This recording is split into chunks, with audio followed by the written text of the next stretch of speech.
Trying to figure out the normal protein to eat by breath or guns, shoot livers. So, New Orleans is in a lot better position right now than this hurricane that they dealt with because the last one washed out a lot. And probably the greatest advantage New Orleans had.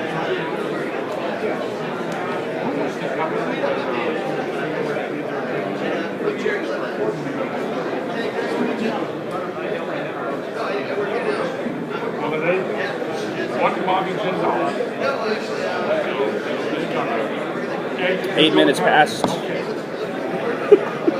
o'clock. Either that one or that one. Welcome back to the Jon Justice Show.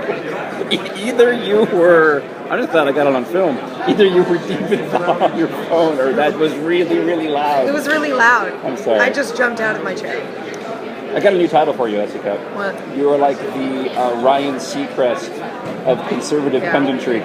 I'm really busy here. I don't know who scheduled all this stuff or when I got 3 shows, but I do a serious show in the morning that's an hour-long show at the convention. Okay. Then I do the MSNBC show at 3 for an hour, and then I do the Glenn Beck at 6 p.m. for an hour, and I'm writing columns all day in between. It's a lot, I don't like to complain. Yeah. I'm tired. Yeah, I can imagine. Yeah, I really feel bad because when you walked over, you were like, "Oh, I'm exhausted," and I knew that the show you were doing was like an hour, and I'm like, "Giving a break. I'm going on 4," and then you did the biblical scroll of things you have to do from now to the end of the day. And I'm so sorry. Thank you for coming on the show. I don't like to have to point out where you're being rude. It's true because I don't do it very often. No, you don't. You're lovely. At least I try not to. Yeah. So, always make time for it. I'm going to try to give you a little learning lesson. Okay. I'm gonna try to help you out. You ready? No. I don't know that word. But you need to learn that word. I'm terrible at that word. Just together. No. I'm terrible at saying no to professional opportunities. Okay.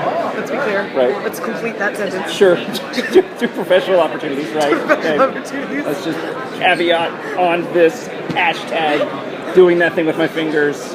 On professional opportunities. Professional opportunities.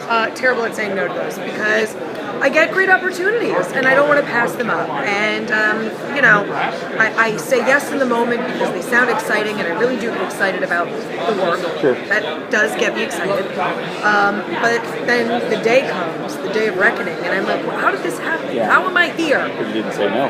Eating almonds out of my purse on the way to another hit as lunch. Because transportation and food around here is at a premium. I've been saying it all day long. It's insane. I can't make my life work here. Yeah.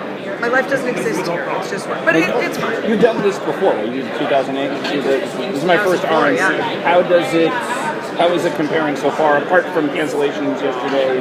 But I'm talking, get more esoteric. Give me vibes, give me feeling, give me how's everybody going. Are you able to kind of grabbing you that yet? Yeah. Minnesota was exciting around Palin. There was that energy. I don't know that. We sort of have amnesia in thinking that everyone was really excited about John McCain. They were not. No. So the idea that, no one's really excited about Mitt Romney, I don't know that that's necessarily true. People here at this convention seem really enthusiastic. Yeah. They mean it this time. Yeah. They understand the stakes. And it's different. It's not this unknown Barack Obama guy and this John McCain guy that we've all known for a long time, and this sense of urgency. There's an urgency here. Yeah. And people on the ground really want to win this. So the apathy that the media talks about around this election, I just haven't seen it here. And I haven't heard that. It's funny. That's the first time I've actually heard that brought up in a long time. Because I remember that was the focus of conversation for a good chunk of time months ago was burned out, people don't want to get involved, they're not fired up about Romney. I haven't heard that at all. And I've actually changed a bit watching getting to know Romney a little bit more just through the coverage that I've watched. And I actually think that some of the hurricane coverage may have been of somewhat of a benefit, because while it's been dominating the media and not so much the message of what's supposed to come out of the RNC, it has brought people to the table that perhaps wouldn't have been paying attention before, so they might have been getting some chunks that they may not have even have bothered to tune in to watch. I think you're right. This sort of convergence of stories here. I mean, on the negative, you have Todd Aiken. Yeah. Sort of the opening act to the RNC. Sure. Thanks very much. Not again. Appreciate it. Yeah. Please go away. And that sort of brought some attention to this convention as well. And then I think you're right with the storm. This is what everyone's watching. And I think you're right that it's probably brought some eyes to Tampa and to the RNC that maybe otherwise would be watching. Well, I got to know Romney more in a couple of interviews that I saw just from having the TV on in the awful hotel with the ants and the picture tube and the phone on my desk.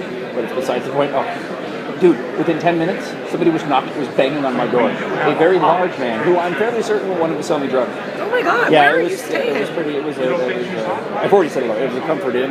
Oh. Yeah. It was. Apparently, I was not in the refurbished area. I was in the this is where you get your drugs area. So. Wow. Sadly, I'm sorry for that. Sadly, I'm not into that. No. I learned how to say no. That's good. A long time That's ago. good. That's good. So the rest of your schedule, you got to do the cycle, and you're doing it live. You're doing the live hit from here back to there. Yeah. So are you doing the whole show, or I do the whole show. The other three co-hosts are in New York, and I'm live from Tampa for the week. And I just do the hit via remote, but I'm on the whole show. It's like a normal show. Yeah. I just happen to have a really awesome backdrop behind me, which is the floor of the convention. That's right. You're getting separation anxiety from the other. No. No, I mean it's weird, but this is where I want to be. I want to be covering this, and if they're happy to let me go off and cover it, I'm happy to do it. This is the story. This is what I care about. I don't want to be in a studio. You want to be out and about doing stuff. I want to be here. Yeah, part of the mix. I've been asking everybody. You feeling confident now about this election? How do you think it's going to go down? About 70 days? I am. I'm feeling a lot better. Paul Ryan did a lot for me, and I think Paul Ryan did a lot for a lot of other people. I think what Paul Ryan did was give a lot of conservatives permission to go ahead and vote for this ticket and still feel like good conservatives. And I think he's going to be really exciting when he speaks this week, and I think he's only going to continue to get more visibility on the campaign trail. I feel really good. It's a long time away, how these elections go. Anything can happen. We're all going to start talking about an October surprise month. Yeah. That could be, that usual speculation game. So a lot could happen, but I'm feeling pretty good. A couple of things I want to share with you before we let you go. First off, they're talking about a mystery speaker on Thursday. History speaker? Yeah, have you not heard about this? No. Oh, awesome. This is so exciting. Yeah, so it's very Scooby-Doo. If you look on the schedule, it'd be awesome if the band was here, though. God, that would be sweet. That would make my day. Anyway, so on the schedule, on Thursday, after pretty much everybody's kind of wrapped up. I mean, most of the main speakers and everybody's kind of had their shot. There is still a to be announced. So there's a big, after Mitt Romney? Yes. That makes no sense. Or right before Mitt Romney. Oh, so it's okay. like after the introductions, and there's some other groups that are, I guess there's some Mormon church individuals are supposed to be speaking, and then, yeah, it's all legit. I'm not like me. This is amazing. Yeah, so it says it to be announced. So they've got a running list of who it could be. Who? Well, they've got Sarah Palin sitting on there. Wait, who they has a running list? It's up on. And this running list is official people that it could be, or official people who it could be. These are the speculations. This is the speculation based off of the people who said that they were not going to speak, like Condoleezza and things of that nature. So basically, who is the list of people that the Republican Party would have be a special guest speaker who haven't already said they won't be? I want W. Do you? Yes, I do. Yeah, I went back and forth on that because I don't want Palin. I'd love to see Palin speak, but I don't think it's what this convention needs. Right. They had Nancy Reagan on the list. I want a virtual Ronald Reagan. You know, like hologram? Yeah, like hologram. That's what I was looking for, dude. It's taken me 4 hours to get that word. I'm like virtual, like Tupac, like he did in the concert. Yeah, hologram thing. I want a hologram Ronald Reagan. That's what I want. Okay. That would be awesome. I like that, but if you're going to tease a mystery guest, that's a letdown. You think? Yes. With this group? It's not real. So wow. Yeah, but Reagan's always real. Guesses. Oh, Sure. Yeah. Top of the list though is Carrot Top. Carrot top. All right. All right. That's just my guess. Well, I hope it's not John Voight. That was Steve. Driving John Voight's car. That's right. That's right. Steve Marks. All right, one more thing before I let you go. John Voight the actor? No, John Voight the periodontist. So, have you seen Goats for the Old Goat? No. Okay. Why do I wander over here? So, I'm driving in today with the group that brought me here, right? And this woman starts pressing me on Goats for the Old Goat. It's a charity organization she's part of with the group that I with.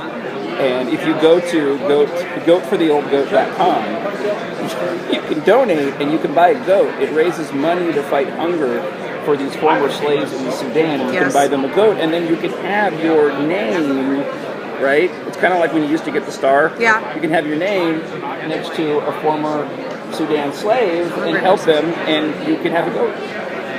Ricky Gervais on the Ricky Gervais show does a whole spoof on this. I didn't know it actually existed. Yes.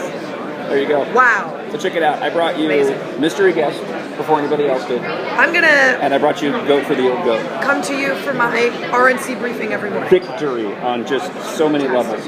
And I got you while you were really, really busy, and I greatly appreciate it. And I kept you for a lot longer than you probably wanted to stay. So. This was totally worth it. I learned so much about myself. No. Find some time for some mojitos in there somewhere. I went down to E-Bar City last night. Yeah. Had a few down there. I've been doing some of that as well. Yeah. I find time. Did you have some before you came over here to the show? No. All right. SC Cupp, as always, it's a privilege. Thank you for hanging out. Pleasure's mine. Goat for the Old Goat. I'll check it out. And holographic Ronald Reagan. Mystery guest. I'm gonna That'd be think awesome. about that. All right. 751-1041 is the phone number. More of the Jon Justice Show coming up live from the Republican National Convention on 1041 The Truth, Tucson's News Talk FM.